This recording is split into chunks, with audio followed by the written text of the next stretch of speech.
Look to your neighbor and tell him you are greatly beloved of God. He said, from the first day that thou set thy heart to understand, watch this, and to chasten thyself before the Lord thy God, thy words were heard. The what day? The first day. The first day. That means the first day that you prayed, the first day that you cried out to God, God heard you the first day.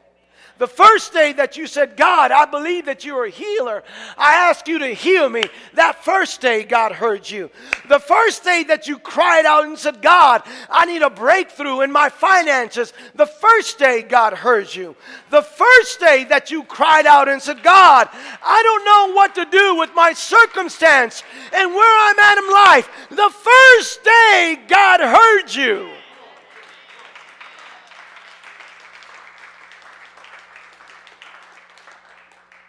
But Daniel did not quit after the first day.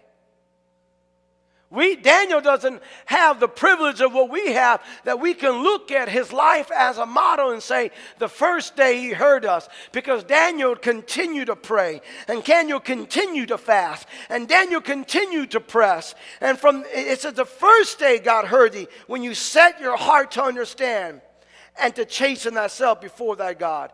And thy words were heard, and I am come for thy words. I am come because what you would not stop saying, what you would not stop praying, what you would not stop confessing, what you would not stop standing in.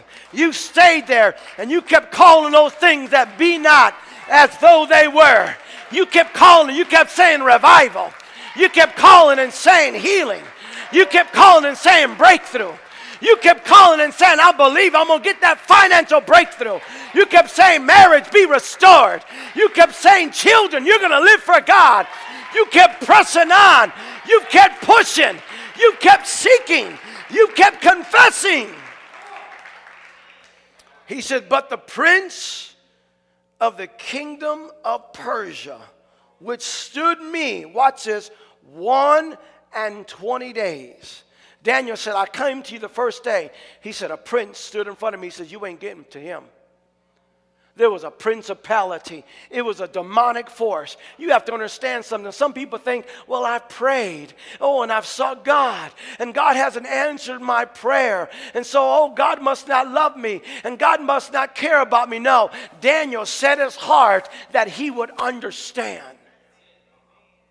You just can't pray a prayer. You've got to realize you've got an enemy. You have to realize that there is an oppositional force, that the devil is like a roaring lion. He's not a roaring lion, but he's as a roaring lion, seeking whom he may devour.